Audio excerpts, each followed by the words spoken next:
मेरा नाम रविंद्र सिंह है और आप देख रहे हैं द स्टेट सेंटिनल।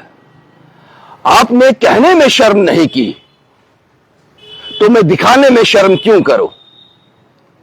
ये वही मातृ शक्ति है, ये वही नारी शक्ति है जिसकी हम बहुत प्रेज करते हैं,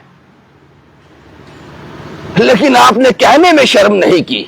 सारी हदें पार कर दी आपने। यहां अगर कोई गलत होगा तो उसको एहसास दिलाना चाहिए कि आप लोग इस्तेमाल हो रहे हो और आपकी ग्रूमिंग, आपकी परवरिश दिख रही है इससे। यह वाकया डिस्ट्रिक्ट कठुआ के नगरी इलाके का है। यहां से 2 से 3 बार प्रोटेस्ट हो चुका है। प्रोटेस्ट क्यों हो रहा है? यह प्रोटेस्ट पूरी तरह से सियासी है। मैं पूरी कहानी आपको बताऊंगा। यह प्रोटेस्ट कुछ मातृशक्ति, नारी शक्ति, मेरी मां बहनें कर रही हैं और शब्दों पर कोई कंट्रोल नहीं है। और यह प्रोटेस्ट हो रहा है चौकी अफसर नगरी के खिलाफ, पुलिस के खिलाफ कह सकते हो आप, पुलिस के खिलाफ। वो क्यों हो रहा है और ये मैं रिपोर्ट क्यों कर रहा हूं, ये सब मैं आपको बताऊंगा। उससे पहले सुन लीजिए मेरी मातृशक्ति नगरी की, क्योंकि मुझे तो ये जो लोग हैं ये जनता नहीं हो सकती। मैं हमेशा आपसे कहता हूं, जब जनता खत्म हो जाएगी, सिर्फ कार्यकर्ता रह जाएगा किसी सियासी पार्टी का, तो उस वक्त आपका वजूद, आपकी लैंग्वेज, आपकी विचारधारा, आपकी सोच सब खत्म हो जाएगी। उसी का सबूत है ये प्रोटेस्ट जो नगरी में हो रहे हैं। सुनिए, ये वीरवार को प्रोटेस्ट हुआ है नगरी, डिस्ट्रिक्ट कठुआ नगरी में। सुनिए मेरी मातृशक्ति जिसको हम बड़ी इज्जत देते हैं वो क्या बोल रही है।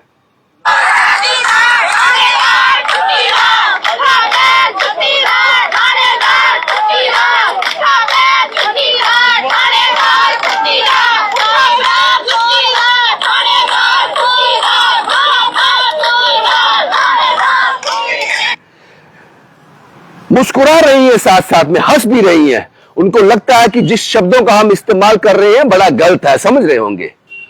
पुट्ठा पैर, जुत्तीदार, थानेदार, कुत्तीदार। आपने कहने में पब्लिक में शर्म नहीं की, मैं बताने में क्यों करूं? ये आप जम्मू कश्मीर पुलिस को कह रही हैं। वाकया क्या है वो सुनिए, ध्यान से सुनिएगा कि ये सियासी लोग किस तरह से आपको इस्तेमाल करते हैं। और इस प्रोटेस्ट के बाद जब आप घर गई होंगी, ये महिलाएं जो यहां 12, 15, 18, 20 महिलाएं बैठी हैं, आपके बच्चों ने, आपके भाई ने, आपके पति ने, आपके बेटे ने यह प्रोटेस्ट देखा होगा। क्या कहा होगा आपको? मेरी मां, मेरी बहन, मेरी पत्नी, तू क्या बोल के आई है? और किसको बोल के आई है? उस वर्दी को। अगर आपको प्रोटेस्ट करना भी था, सियासी ही करना था, शब्दों पर कंट्रोल करते। मैं सियासी क्यों कह रहा हूं आप बताने जा रहा हूं। वाकया क्या है सुनिए और ध्यान से सुनिएगा इसको। शाबाशी देनी चाहिए नगरी पुलिस को, जो भी वहां के चौकी इंचार्ज है, मैं उनका नाम तक नहीं जानता, जो भी है वहां पर। 30 और 31 जनवरी को, 30 जनवरी को भी ये क्राइम होता है, जुर्म होता है, और 31 जनवरी को भी होता है। 30 जनवरी को एक घर के अंदर, एक कमरे के अंदर एक आदमी अचानक से घुसता है, एक महिला पर वार करता है, तेजधार हथियार से वार करता है और उसका मोबाइल और जो उसके घर में पैसे थे वो सब लूट लेता है, वहां से भाग जाता है। यह 30 जनवरी 2026 की घटना है नगरी की। उसके बाद 31 जनवरी को फिर वही सेम हादसा होता है, लेकिन यह हादसा अब किसी दुकानदार के साथ होता है। यह किसी दुकानदार के साथ होता है। उस दुकानदार पर भी हमला होता है, स्टैबिंग होती है, मार पिटाई होती है और उससे भी मोबाइल और पैसे लूट लिए जाते हैं। यह शिकायत जाती है नगरी पुलिस चौकी में। पुलिस को वक्त लगता है समझने में, उसको खंगालने में। सीसीटीवी फुटेज निकाली जाती है, वो फुटेज भी है हमारे पास, वो सीसीटीवी फुटेज भी है। यहां पर एक स्कूटी और एक शख्स जिसका मुंह पूरा इस तरह से ढका हुआ है वो निकल रहा है। पुलिस के पास सिर्फ ये लीड थी, चौकी अफसर नगरी के पास सिर्फ ये लीड थी। उसके बाद काम शुरू होता है। चंद घंटों के बाद 24 से 36 से 48 घंटों के अंदर अंदर यानी कि 2 फरवरी को पुलिस 4 से 5 लोगों को एज ए सस्पेक्ट डिटेन करती है, पूछताछ करना शुरू करती है उससे। जो सीसीटीवी फुटेज में था उसमें ऑरेंज कलर का एक कपड़ा शर्ट जो है वो स्कूटी सवार ने पहनी है और स्कूटी दिख रही है। जब इन 4-5 सस्पेक्ट से पूछताछ की जाती है, पूछताछ का मतलब समझो इंटेरोगेट किया जाता है, उनको पिटाई की जाती है उनसे, और उसके बाद पता चलता है उसमें से एक शख्स टूट जाता है। वो पुलिस की वो इंटेरोगेशन सहन नहीं कर पाता, पूछताछ में फंस जाता है और वो मान लेता है कि ये दोनों जुर्म मैंने ही किए हैं, ये स्कूटी मेरी है। और फिर वो डिस्क्लोज करता है कि मैंने वो जो लूटा हुए मोबाइल और पैसे हैं कहां छुपाए हैं, अपने ही घर में छुपाए हैं। पुलिस उसी वक्त उसके घर में रेड करती है, उसको साथ लेकर, और जो विक्टिम है उनके जो परिवार वाले लोग हैं उनको साथ लेकर, क्योंकि जो विक्टिम है जिन पर अटैक हुआ वो आज भी अस्पताल में है। जब पुलिस रेड करती है तो जो निशानदेही पर उस आदमी ने वो बताया था मैंने यहां छुपाया है घर में, वहां से वो दोनों मोबाइल और पैसे बरामद कर लिए जाते हैं। और जो विक्टिम अस्पताल में थे, वो एक महिला जिसका घर में अटैक हुआ था और वो दुकानदार, दोनों अभी अस्पताल में है। उनके परिवार वाले साथ जाते हैं और निशानदेही हो जाती है, पता चल जाता है कि ये इन्हीं का सामान है। अरेस्ट कर लिया जाता है, उसको पर्चा लग जाता है उस पर। और बाकी जो 3-4 सस्पेक्ट थे जो शक की बुनियाद पर उठाए थे, उनको छोड़ दिया जाता है, क्योंकि स्कूटी जो सीसीटीवी में आया है, स्कूटी एक है, उस पर बैठा हुआ आदमी एक है, और इसने कबूल भी कर लिया। और जो बताया पुलिस को, पुलिस ने जब उस पर रेड किया तो सारा सामान भी बरामद हो गया। और एक चीज भूल गया यहां पे मैं, और उसी के घर से वो वेपन जिससे उसने हमला किया था, एक टी टाइप की तेजदार पाइप, मोटी पाइप जिसको तेजदार बनाया गया था, दोनों तरफ से सॉकेट लगाकर हैवी किया गया था, अगर वार करे तो आदमी खत्म, वो भी बरामद की जाती है इसी आदमी की निशानदेही पर, इसी की कहने पर। रिकवरी हो गई, वो बंदा अरेस्ट हो गया, पर्चा दे दिया, बाकियों को छोड़ दिया।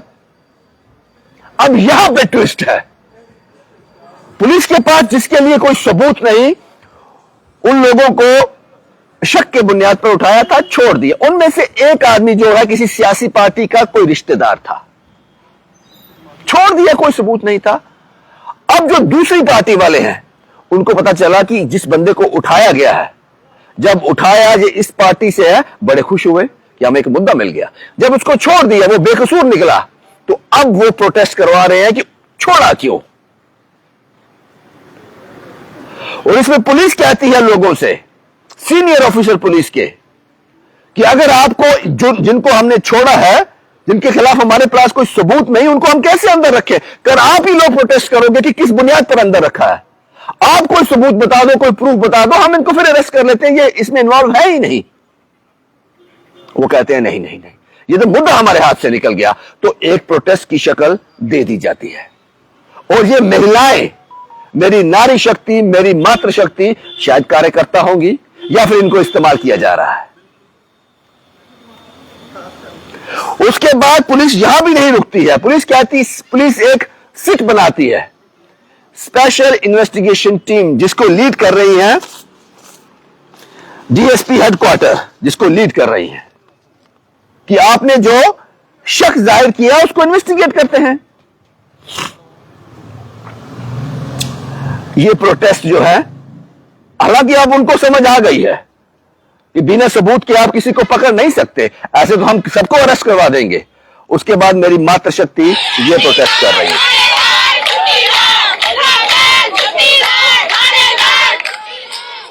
ये लैंग्वेज कहां से सीखी आपने? आपने उस थानेदार की मां को भी गाली दे दी और बाप को भी गाली दे दी। ये लैंग्वेज कहां से सीखी आपने? नहीं लगता कि इन प्रोटेस्टर पर आप प्रोटेस्ट कर रहे हो, कुछ भी बोल दोगे, कुछ भी। कल को आपको मेरी कोई खबर अच्छी नहीं लगी, आप मेरे लिए भी कुछ भी बोल दोगे। जब तक आपके पास कोई प्रूफ नहीं है, और फिर भी जो आप प्रोटेस्ट कर सकते हो एक दायरे में रहकर, एक दायरे में रहकर। आजकल पीएसए लग जाते हैं, आजकल ज्यादा बोलने पर पीएसए लग जाते हैं। महराज मलिक पे लगा ना। आप लोग किसी के बारे में कैसे बोल सकते हो? ये वो भी मातृशक्ति, ये पूरी मातृशक्ति का नाम खराब कर रही है। ये ज्यादा नहीं होंगी, 15 से 20 होंगी ये, लेकिन गलत, जो गलत है वो गलत है। आप इन शब्दों, आप प्रोटेस्ट कर सकते हो अगर आपको शक है तो, लेकिन आप इन लफ्जों का इस्तेमाल नहीं कर सकते। ये पूरी कहानी है, पूरी कहानी ये है। अब पुलिस जो है इसमें गालियां भी सुन रही है। और कठुआ की मीडिया ने इस इंसिडेंट के बाद जो 30 और 31 जनवरी को हुए 24 से 36 घंटे के अंदर पुलिस ने आदमी पकड़ लिया, सारा सामान रिकवर कर लिया, पर्चा लग गया। कठुआ की मीडिया ने अप्रिशिएट किया पुलिस के इस टास्क को, इस काम को। लेकिन इसको सियासी रंग देने के लिए सियासत आपसे क्या नहीं करवा सकती, यह उसी का नतीजा है। क्या सोचता होगा वो पुलिस वाला? पुट्ठा पैर, जुत्तीदार, थानेदार, क्या बोल रहे हो आप? ये आप लोगों के लिए हम लगते हैं कि मातृशक्ति है, नारी शक्ति है। यही बात अगर किसी ने किसी महिला को बोली होती तो बवाल हो जाता। आप वर्दी को बोल रहे हो बिना सबूत के, बिना किसी सबूत के। हालांकि इस वक्त जब मैं आपसे बात कर रहा हूं, वो दोनों लोग जिन पर हमला किया था इस शख्स ने, जिसको अरेस्ट किया गया है, जिंदगी और मौत से लड़ रहे। अभी भी अस्पताल में, अस्पताल वालों ने छुट्टी नहीं दी उनको, अभी सीरियस है वो। यहां तक मेरी जानकारी है उस आदमी का पूरा सिर खोल दिया है रॉड मारकर।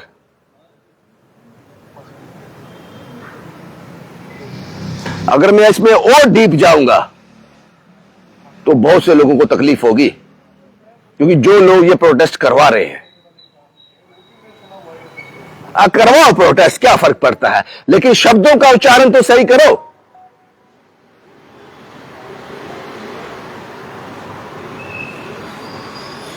शब्दों का उच्चारण तो सही करो। पता नहीं कहां से सीखा आपने, विधानसभा से तो नहीं सीखा ये सब, लेकिन आपको कतई शोभा नहीं देता ये सब। मुस्कुरा रही हैं साथ में मेरी बहनें और माएं इन शब्दों का उच्चारण करने के बाद, वो भी उस वर्दी के लिए। यहां थोड़ी देर पहले ही कठुआ में जो एनकाउंटर हुआ है, कितने शहीद हुए, जान देते हैं ये लोग। और मैं ऐसा नहीं कहता कि ये सभी दूध के दूल्हे हैं, सभी ईमानदार हैं, होते हैं कुछ वर्दी वाले में भी छुपे हुए होते हैं, लेकिन आपके पास कोई वैलिड प्रूफ तो होना चाहिए। गलत को गलत कहने में कोई एतराज नहीं मुझे। मैं उस चौकी अफसर का नाम भी यहां पे लेता, मुझे उसका नाम पता नहीं है, लेकिन जब मैंने अपने मीडिया के दोस्तों से, सोर्सेज से सब पता लगाया, तो जो मुझे पता चला मैंने आपके साथ साझा किया। और मैंने कुछ ऑफिशियल से भी बात की, पुलिस के ऑफिशियल से, सीनियर ऑफिशियल से बात की।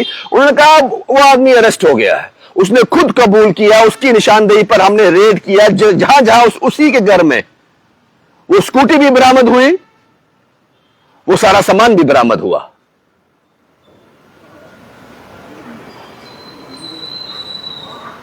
तो इस तरह की चीजें कतई बर्दाश्त नहीं की जाएंगी। आप कुछ भी नहीं बोल सकते, पीएसए लग जाता है।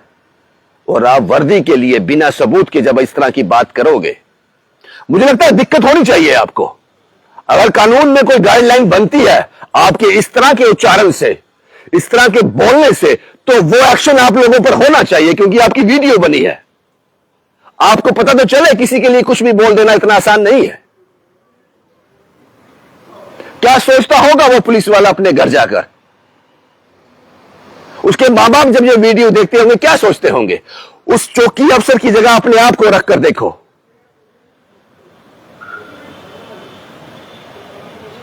आपने कहने में शर्म नहीं की, तो मैं लोगों में बताने में शर्म क्यों करूं जो आपने बेशर्मी से कहा है।